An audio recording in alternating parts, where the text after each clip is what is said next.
Checkup by BOQ Specialist, a series of podcasts created specifically for current and future doctors, dentists and vets. You don't know what you don't know, as the saying goes, and for many of us it's especially true when it comes to finances. I'm thinking things like overdrafts, salary sacrificing and term deposits. I welcome Semi Hadera to discuss some of these financial concepts that frequently baffle us. Semi manages the student and graduate banking team at BOQ Specialist, so she's perfectly positioned to share her expertise on some of the more complex financial concepts that we might all benefit from learning more about. So hi Semi, thank you so much for being here today to discuss everything regarding overdrafts.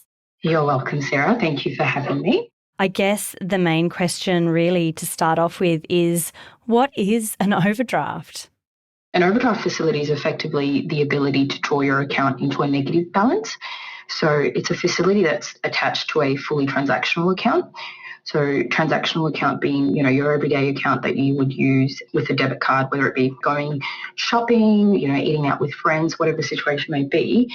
But effectively, it's an everyday account which you have access to and just the ability to draw into a negative balance. So if you ever find yourself in a situation where you don't have sufficient amount of savings, rather than a transaction bouncing back, it would effectively just draw into a negative balance. And depending on what that limit is, you'd be able to process the transaction that you are after. Okay, so if I'm understanding this right, Semi, say I've got $100 left in my account, but I need to put $150 into my car because petrol's so expensive at the moment. So an overdraft would allow me to spend that full $150 rather than me getting to the counter and the transaction bouncing back because I'm $50 over. Is that right? Yeah, that's absolutely correct, Sarah. So what's the catch there? Like, how is that even possible? What's the catch in terms of, what benefit would a bank have to allow you to have access to an overdraft facility? I guess it varies from bank to bank, but effectively an overdraft facility would have some form of interest applied onto the funds that you have used. So usually there's a limit of the size of your overdraft, so how much you can actually draw into a negative balance. So if you're someone that's, let's say hypothetically, you've got access to $1,000 and you've utilised only $50 of that portion, interest would be applied to what you've used here at BOQA specifically, not on the full limit. So I would probably encourage you to do your research on overdraft facilities in the market, just because interest fluctuates from bank to bank and from account to account. So for students and grads, our overdrafts are designed to have a discounted interest rate, and the way we would calculate interest differs to what other banks in the market would offer. Okay, well, that sounds like a really great option to have connected to your bank account. And I think probably something that this cohort would find really beneficial because they have a heap of expenses, right? Yeah, that's correct. Specifically, penultimate and final year medical, dental and veterinary students have a lot of expenses, whether it be, purchases for textbooks, a new laptop. It could potentially even be living expenses for, your monthly rent, any bills associated with living outside of home, elective costs, APRA registration, the list really does go on. And yeah, that overdraft facility effectively is really good to have as a safety net should any students and graduates not have access to any form of savings. Even if you have your savings account, you could just utilise your overdraft so you're not actually digging into your savings account. And with this overdraft, is the amount that you can draw defined by the bank? Yeah, so anyone that's in their pre-penultimate years wouldn't necessarily have access to the overdraft facility, but if you're in your penultimate or final year, yes, you certainly have access to a set limit, and it differs between penultimate and final year. Is an overdraft a tricky account to open, or is it pretty simple, generally speaking? I can't speak for all banks, Sarah, but here at BOQ Specialist, the process is quite simple. We have an online application portal where you can effectively log in, create an account and submit your application. Roughly takes between 10 to 15 minutes. You would be assigned to a relationship banker, and that relationship banker would effectively go through the process from start to finish in terms of, what documents would be required, the turnaround time for an approval, and the process after it's been approved. So effectively having the debit cards mailed out to you. So in terms of setting it up, no, it's not complex. I would say it's quite simple. That's great to know it's a fairly simple process, but what is the process with repaying your overdraft? At the end of each month, you'll have access to your monthly bank statement, which will highlight the repayment that is due. Now, for students and grads, we have a different process. You will still have access to your monthly repayments, which will highlight the outstanding balance.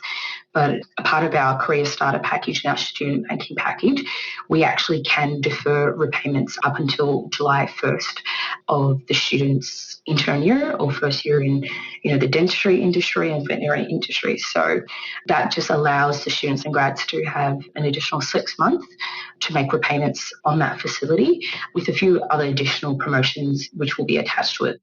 Okay, that's great. So I can pay for all the things that I need above and beyond what I've got sitting in my bank account up to whatever limit the bank has stipulated. And I don't actually have to pay that back until I have started working. Is that what you're saying? Yeah, so long as you haven't exceeded your approved balance, you can wait until July 1 to make that repayment. I think it's really important for me to highlight here, though, interest is still being calculated daily on that facility. It's not an interest-free account. It's that the repayments are deferred. That sounds great, Semi. So I guess we've learnt that an overdraft allows you to spend money that you don't have. And if you were to do so through BOQ Specialist, they would define how much money you could spend while providing a discounted interest rate on that overspend.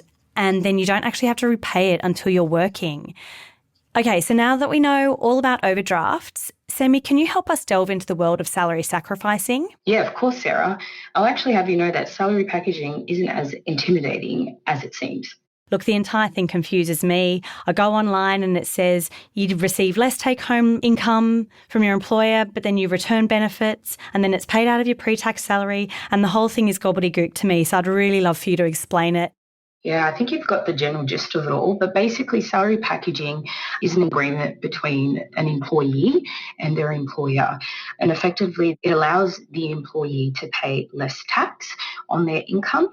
In return, the employer would pay for certain benefits. So you end up with less money from your employer in your pocket, but you've got the benefits that outweigh that loss? That's correct. So you're essentially paying for, you're not double dipping your tax, right? Like you're not paying for tax on your income and then paying for tax on the goods that you've purchased. Is that right? Yeah, that's correct, yes. And those goods may potentially, it varies, between employer and employee, but those transactions per se could potentially be such as, meals and entertainment, could potentially be a car agreement, but again, that depends on the employer and the employee. And from a student's perspective, when should they start thinking about this? Is it something that you would really suggest is beneficial within their first year of employment to get set up?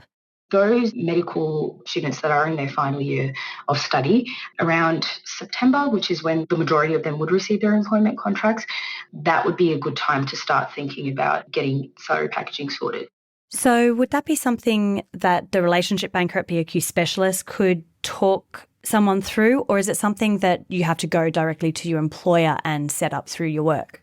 Because the employer pays for the certain benefits, BOQ Specialists in itself, we do not provide any advice on entering or rejecting the salary package agreement. We would actually encourage you to speak to your financial advisor as well as to, the nitty-gritty of it all. Once you've got your employment contract as well, it's probably a good time for you to go to your payroll officers and just inquire about what their policy is in terms of, using a external product for salary packaging up until their first day of employment and what their policy is around backdating certain transactions.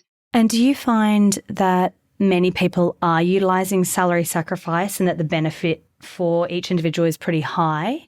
Yeah, we definitely see in applications, particularly for the student banking package around that September, October, November, December period. And that's purely because final year students have completed their exams and they're just being proactive about setting up the accounts prior to Jan 9 or Jan 10, whenever the start date is. It's definitely something that, while confusing on the offset, is going to be beneficial and is definitely worth looking into and establishing the right accounts to ensure that salary sacrifice can take place once you actually start your work. Yeah, absolutely. I would encourage you guys to speak to your financial advisor or the hospital that you will be working at the following year to see what the rules are in terms of backdating those transactions. Thanks, Semi. I certainly understand the process of salary sacrifice a lot better now, and I'm sure that our listeners out there will too. Definitely worth considering as a student, but more so as you start to graduate towards the end of the year, because it seems as though salary sacrificing is a really beneficial financial tool to use. But obviously the relationship between your employer and what your employer is able to offer and your financial institution is able to offer needs to kind of marry up and go hand in hand. That's correct. Okay, so we're here to talk term deposits and basically want to know what it is. Good question, Sarah. A term deposit is effectively an account with a specific maturity date, and there's usually a high fixed interest rate associated with the term. Okay, so you're putting your money into an account that you can't touch and you get the high interest on that because you can't touch it. Have I got that right? That's right, Sarah. So it's a low-risk way to invest your money into a high savings account while earning that high fixed interest rate. Okay, cool. And it's called a term deposit, but can I choose the terms? Yeah, correct. So we have terms ranging between as little as 30 days and up till 5 years. Okay, and I can choose anything in between that, or is it generally fixed, like it's got to be 2 years or it's got to be 5 years, or could it be 2 years and 3 months? No, that's okay. Just because they're fixed days. So, for example, it's 30, 60, 90, 120 days. Then it goes 1 year, 2 years, 3 years, 4 years, 5 years. And then with regards to the interest rate on this term deposit, is that a set interest rate?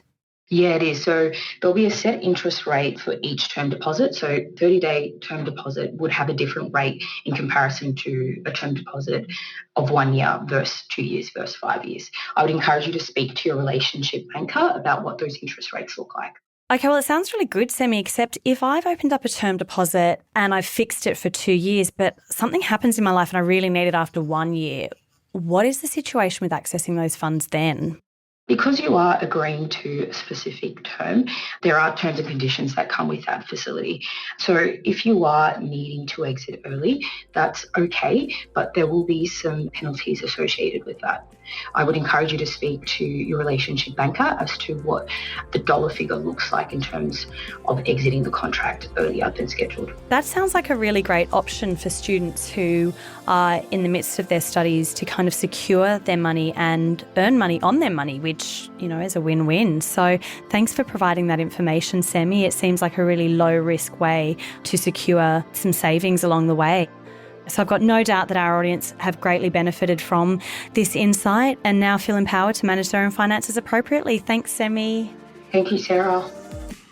This podcast is for general information purposes only and is not intended as financial or professional advice. It has been prepared without reference to the circumstances of any particular person or business and should not be relied on as such. You should seek your own independent financial, legal and taxation advice before making any decisions.